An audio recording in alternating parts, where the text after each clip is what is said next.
Hey, welcome to A Game for Your Thoughts. Today we're talking about Metal Gear Solid 5 Ground Zeroes. So Metal Gear Solid 5 Ground Zeroes follows Big Boss, aka Naked Snake, as he has to sneak into a black site off the coast of Cuba to save two people named Chico and Paz who are vital to the military operations going on in the area. While he's there, he also has to figure out who the group Cypher is and what they're all about. So I definitely have to say, for this game, the first thing you should do is go into the background section of the story mode because it's vital information in there that I was like, who is all these people? What's this all about? And then I read about it and I was like, oh, okay, cool, that's more confusing. Perfect, we're ready to go. This background section though is very much appreciated because if you're a new player or you haven't played Metal Gear Solid 3 in a long time, then this will refresh your memory or introduce you to the story and what's going on and then just make you more confused or whatever it is that you want to get into.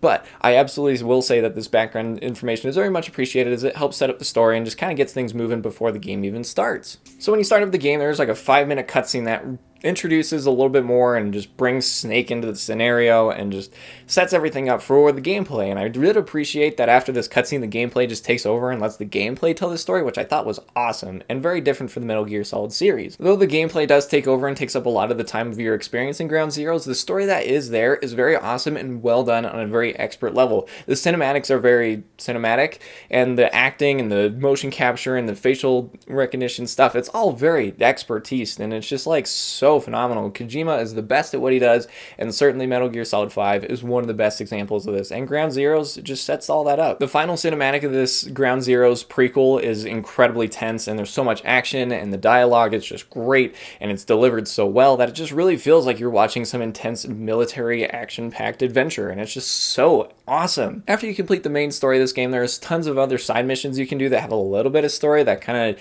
shows a little bit more of what's going on in this base and what Cypher is and what's, well, not what it is, but it gives you a little bit more information of what's going on and why Big Boss and his group are so interested in Cypher and who they are, what's going on, what. So like I said, the gameplay really takes over a lot of your time in Ground Zeroes. So for the story, it's kind of hard to find a whole lot to say. It's just easy to say that this is very expertly done. It's just standard Kojima, which is a very good compliment to have. If your standard work is as incredible and expertly done as what we saw here in Ground Zeroes, it's phenomenal. Kojima is so good at creating these very interesting cinematics and very interesting characters that all have a very specific thing that make them stand out. The acting and presentation are all very well done, and Kojima is absolutely the best at what he does, and it's full display here on Ground Zeroes. So the gameplay of Ground Zeroes is very unique for the Metal Gear Solid franchise. It was a big turn from the previous Metal Gear games. So how this game is presented is you're put on this island, and it's a pretty small island, but there's lots to see and do, and it's completely open for you to explore, and you can go about it in whatever way you want. But there's still tons of stealth action gameplay going on. If you're seen, alarms will raise, guys will come after you, you have to shoot your way out or sneak around and just go about it in whatever way you please, but the stealth gameplay is so solid. Metal Gear games are very well known for their cinematic storytelling and their incredible gameplay, and this is no exception. The gameplay is just a solid evolution of the series and moves forward in stealth and action and blends them both very well. Like I said, the island is open for your exploration, so this leaves you to go about it in whatever way you want. You can approach any situation in whatever way you want, whatever tools are available to you, however you choose to enter an area or leave an area, or how you get to your objective, how you obtain your objective, everything is up to you, and it's super open-ended, and I love that, which leaves the door open for multiple playthroughs. While the narrative doesn't change very much, if at all, this does open up for tons of replayability and just the way you approach different situations and trying to get the high scores, because you're rated based on your performance, on how well you sneak around, and what types of takedowns and executions you perform. It's all just very cool as it just opens up to more playthroughs, so then you don't play through it once and you're just like, I'm done. No, you can come back and revisit it and try new things, approach things in a different way. You also get new weapons that you can try out that just completely change how you approach everything. I thought that was great. I will definitely say my favorite way to approach things was to use the silencer and shoot out the light bulbs, because for whatever reason this island is lit up more than Times Square. There was so many lights around, so it was great to shoot out the lights and confuse the guards and then sneak around in the dark instead of trying to have to hurry and dart across a brightly lit area. So that was my way of approaching things, but you can go about it in so many more ways than that. There was more than one way to play this game, and I thought that was awesome. Like I've been saying, the stealth gameplay is incredible, and it's honestly some of the best action stealth gameplay we've ever seen. I love how all your actions have some sort of back to them, so if you shoot out a light, some guard's going to come by later and be like, hey, wait a second, that light's out, and then he'll call it in, and then they're like, hey, something's wrong over here, and then just everything you do has some sort of consequence, and I thought that was great, as it really makes you cautious of everything you do. This, along with the open island, leads to some very strategical gameplay. You really have to analyze the situation before you just go in. You have to take that second to look at what's going on what's around and what tools you have at your disposal to use for these different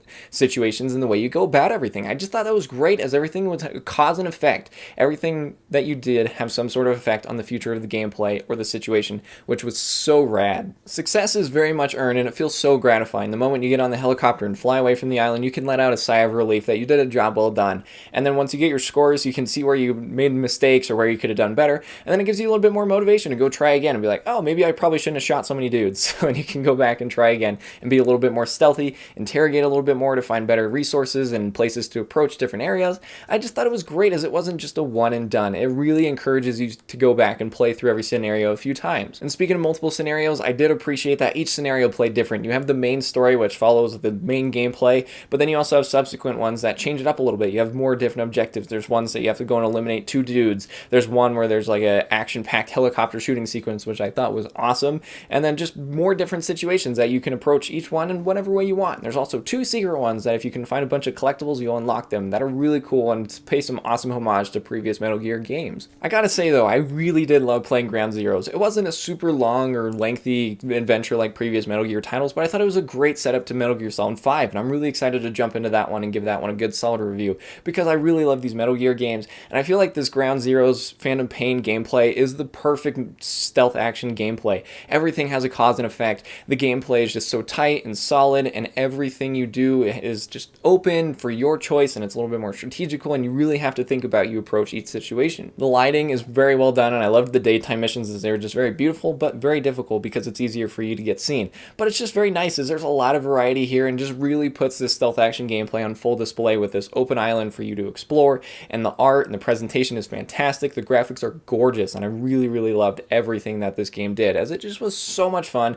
and a great setup to an even better game. The story of Ground Zeroes is very minimal, but it lets the gameplay do all the talking, and I think that was perfect, because this is some solid gameplay that'll keep you entertained for many hours, and it just keeps you excited for what you'll see more of in the Phantom Pain. And I will absolutely be playing Phantom Pain, as I just really enjoyed Ground Zeroes, and I highly recommend you give it a try. I mean, it's like $2 on PlayStation, or you can get the whole Metal Gear Solid 5 pack that comes with Phantom Pain and Ground Zeroes for like $20.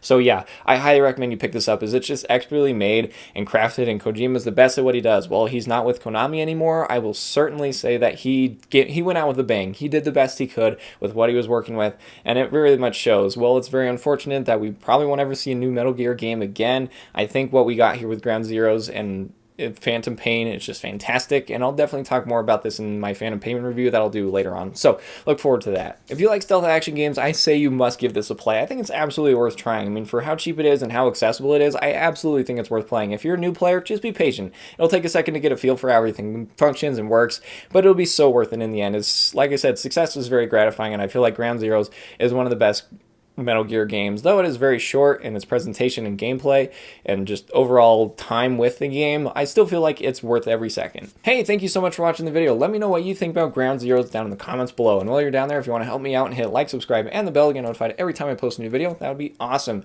And if you want to see more of me, I'm over on Twitch at twitch.tv/GameForYourThoughts. I'm streaming there all the time, and I would love to see you there. Thanks again for watching the video. I hope you have an awesome day, and don't forget that the key to success is succeeding, and we'll see you guys next time on A Game for Your Thoughts.